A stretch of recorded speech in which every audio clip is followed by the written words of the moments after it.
To Sasi media. இந்த வீடியோவில் என்ன பார்க்க போகிறோம் அப்படின்னு பார்த்தீங்கன்னா, நிறைய விஷயம் பேசலாம். லைவ் அப்டேட் இன்னைக்கு இந்த டால் டாஸ்க்கு எனக்கு தெரிஞ்சு 8 சீசன் நடந்திருக்கு. இந்த 8 சீசனில் ரொம்ப கேவலமாக ஒரு டாஸ்க் விளையாண்டாங்க. இந்த டால் டாஸ்க் அப்படின்னா இவனுங்க தான். ஏன்னா ஒரு கேமை ஒழுங்காக உருப்படியாக விளையாட தெரியாத ஒரு தற்குறி நாய்களை ஒன்றாந்து இங்கே போட்டு வச்சுருக்காங்க. இவனுங்களை இதுக்கு மேலே திட்டுறதுக்கு வார்த்தையே இல்லை. அந்த பிக் பாஸ் டீமும் இப்படி ஒரு கேமை எடுக்கலாமா? வழக்கமாக எப்படி நடக்கும்? அது இல்லாமல் இந்த பக்கம் எஃப்சி தாறுமாறாக வார்த்தையை விட்டுக்கிட்டு இருக்கான். ஒரு மதிக்கிறதே இல்லை யாரையும். என்னென்ன பேசக்கூடாதோ எல்லாத்தையும் எடுத்து பேசிகிட்டு இருக்கான். இந்த பக்கம் வந்து ஒரு லவ் கண்டென்ட் ஓடிக்கிட்டு இருக்கு. ஸோ அது எல்லாத்தையுமே இதில் டீட்டெயில்டாக பார்த்துடலாம். ஓட்டிங்கும் சேர்த்து பார்த்துடலாம். இன்றைக்கி பிக் பாஸ் பொறுத்தவொடனே வழக்கம் போல் பார்வதி தான் கண்டென்ட் அப்படின்னு தெரிஞ்சு போச்சு. திவாகர் அது நிறையாவே போயிட்டுருக்கு. இந்த டால் டாஸ்க்கு என்ன அப்படின்னா கொஞ்சம் அடிப்படுது. அது மட்டும் வினோத்துக்கு, ரம்யாவுக்கு, இவங்களுக்கெல்லாம் வந்து தொடர்ந்து அடிபட்டுக்கிட்டு இருக்கு.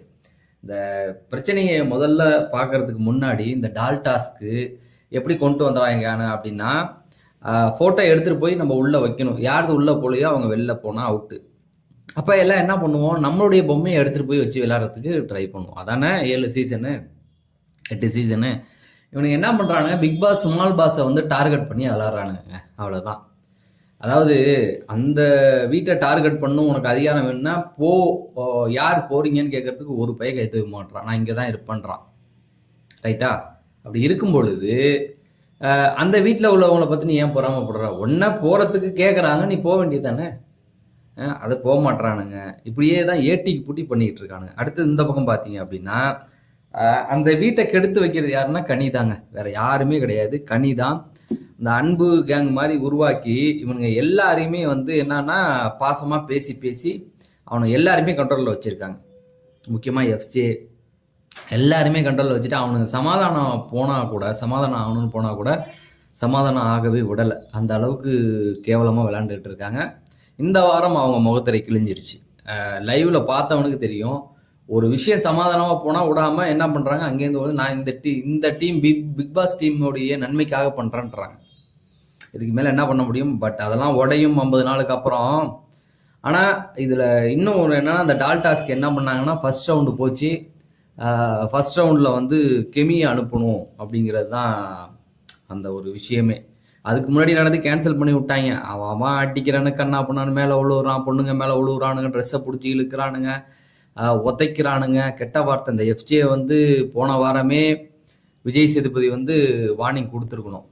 அவர் வந்து அவருக்கு தெரிஞ்ச பையன்னு அப்படியே முட்டு கொடுத்துட்டு போயிட்டாரு. இந்த வாரம் ரொம்ப கெட்ட வார்த்தை பேசுகிறான், ரொம்ப தப்பான வார்த்தைகள். ஒன்று வந்து என்ன சொல்கிறான் எஃப்சி அப்படின்னு பார்த்தீங்கன்னா, பார்வதி வந்து நான் இது பண்ணாலும் தப்புன்னு சொல்கிறாங்க.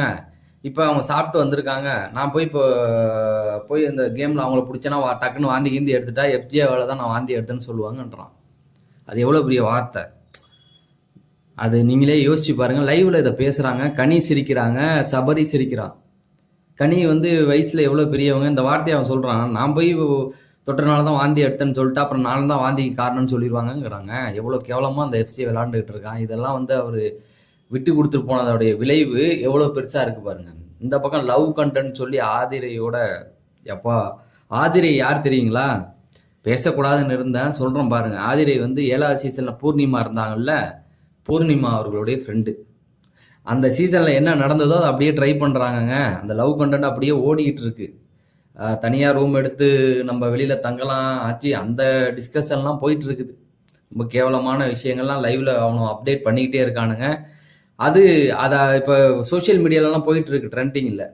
நிக்சனுடைய ரீப்ளேஸ்மெண்ட்டு தான் எஃப்ஜே அப்படின்னு சொல்லி இதை வந்து ஐஸ் அப்படின்னு சொல்லி போட்டுக்கிட்டு இருக்காங்க. அந்த பையன் விட்டாலும் இது விடுறது இல்லை. பக்கத்தில் போய் உட்காந்துக்கிட்டு இந்த போன வீட்டுக்கு லாயலாக இப்போ அரோரா வந்தாங்க, கமருதீன் வந்தார், அவங்கெல்லாம் அந்த வீட்டுக்கு லாயலாக இருக்காங்கல்ல.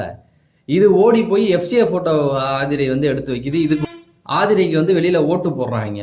ஏன் போடுறாங்க? நீ எந்த வீட்டுக்கு போறியோ அதுக்கு லாயலாக விளையாடுறது, அதானே நல்லது. அது மாதிரி கேவலமான விஷயம் அந்த லவ் கண்டென்ட். அதுங்க ரெண்டும் தான் ரொம்ப மோசமாக உட்காந்து படுத்துக்கிட்டு பேசிக்கிட்டு நிறைய விஷயங்கள் பேசிக்கிட்டு இருக்காங்க. அதெல்லாம் சொல்லவே முடியாது. ரொம்ப எப்படி சொல்கிறது, எஃப்சிஏ வாயிலேருந்து வந்து தேவையில்லாத வார்த்தைகள், நிறைய வார்த்தைகள் வந்துக்கிட்டு இருக்கு. அது வந்து விஜய் சேதுபதி கண்டுபிடிக்கணும். இல்லைனா இந்த வாரம் அவனுக்கு வந்து ரெட் கார்டு கொடுத்தே ஆகணும். பிரதீப்புக்கு பண்ணதை விட பிரதீப் இதெல்லாம் பண்ணா அதெல்லாம் பண்ணான்னு இப்போ நான் 3 பொண்ணுங்க ஏந்துச்சுன்னா அவன் மேலே அவ்வளோ கம்ப்ளைண்ட் வைக்கலாம். பார்வதிக்கு வந்து அந்த விஷயம் தெரியல, இன்ன வரைக்கும் போல. அவனாவது போட்டு கொடுத்தானா அது மாட்டிக்கும். குறும்படத்துல அவன் கண்டிப்பா மாட்டுவான். என்னைக்காவது பார்வதிக்கு வந்து நான் தொட்டனால அவங்க வாந்தி எடுத்துட்டாங்கன்னு ஒரு விஷயம் தெரிஞ்சிச்சுன்னா அவனை கொன்றும். சரி, அந்த ஒரு பக்கம் அந்த சீசன் அதை அப்படியே போட்டோம். இந்த டால் டாஸ்க்ல என்ன ஆச்சு அப்படின்னா, ஃபர்ஸ்ட் ரவுண்ட்ல இவனுங்க எல்லாமே வந்து பார்வதியை தான் அட்டாக் பண்றாங்க. அப்ப அந்த பொண்ணு சொல்றது தப்பு ஒண்ணு இல்லையாடா, தொடர்ந்து நீங்க பார்வதியை தானே அட்டாக் பண்ணிட்டு இருக்கீங்க, எந்த ரவுண்டு போனாலும் சபரி வந்து பார்வதியுடையதை எடுக்கிறாரு, அப்ப அது கேட்கறது வந்து தப்பு கிடையாது. வீட்டுல வேற ஆளே கிடையாதா, எங்க போனாலும் பார்வதியை தான் நீ அட்டாக் பண்ணணும்னு நிப்பியா என்ன? நீங்க திவாகர் பார்வதி எப்படி பெரிய ஆளாக்கி விட்டீங்கன்னா அவங்கள அடிச்சுதான், அவங்கள போன போக்குல விட்டுட்டு போயிருந்தீங்கன்னாவே ஒண்ணுமே இல்லை.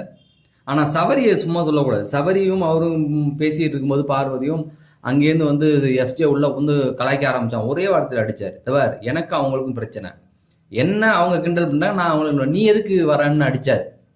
அதுக்கு வந்து அடுத்தது அவன் வந்து கோச்சிக்கிட்டு அப்படியே ஒரு மாதிரி சீனை போட்டு போறான். கமருதீன் வந்து நான் வாட்டர் மில்லர் ஸ்டார் ஏண்டால நானே எடுத்தேன்னா கமருதீன் வந்து காரி துப்புறாரு. பார்வதி இதெல்லாம் ரொம்ப கேவலமான விஷயம், பண்ணக்கூடாதுன்னு உடனே எஃப்சியை கோச்சிட்டு போய் உட்காந்துக்கிறான்.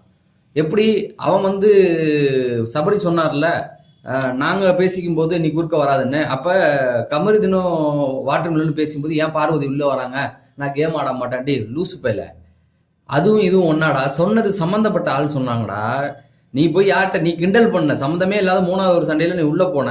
அப்ப என்ன சொல்றாங்க அப்படின்னா, சம்பந்தப்பட்ட நபர் சொல்றாரு சபரிக்காக நீ உள்ள போற, சபரி சொல்ல நான் பாத்துக்கிறேன் நீ வெளில போன்ட்டாரு. அதே போல கமருதீனும் வாட்டர் மில்லர்னு சொல்லியிருக்கணும். என்னமோங்க அந்த கனியோட சேர்ந்து அவன் ரொம்ப வீணா போயிட்டான். கனியை ஏத்தி விட்டு கடைசியில அந்த அம்மா ஃபைனல் வந்துடும், இவன் போறான். அது நல்லா உறுதியாயிடுச்சு. ஆதிரை ரொம்ப கேவலமான ஆட்டாங்க. இந்த இது பண்றதுக்கு பூர்ணிமா ஃப்ரெண்டு ஐயோ ஐயோ சொல்றதுக்கு அவ்வளோ கேவலமா இருக்கு. அந்த மாதிரி அதை விளாண்டுக்கிட்டு இருக்கு. சரி, இதெல்லாம் ஒரு பக்கம் இருக்கட்டுங்க.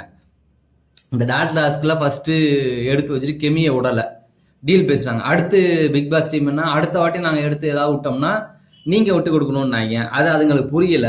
எடுத்து விளாண்டு பார்த்தா 2வது வாட்டியும் பார்வதியே எடுக்கிறானுங்க, பார்வதியை அனுப்பிட்டானுங்க. 3வது ரவுண்டு போகணும் அப்படின்னும் பொழுது பிக் பாஸ் என்ன சொல்லிட்டாரு, நிறுத்திக்கலாம், கொஞ்சம் டைம் எடுக்கட்டும், போங்க போய் அன்றாட வேலைகளை பாருங்க அப்படின்ட்டாங்க.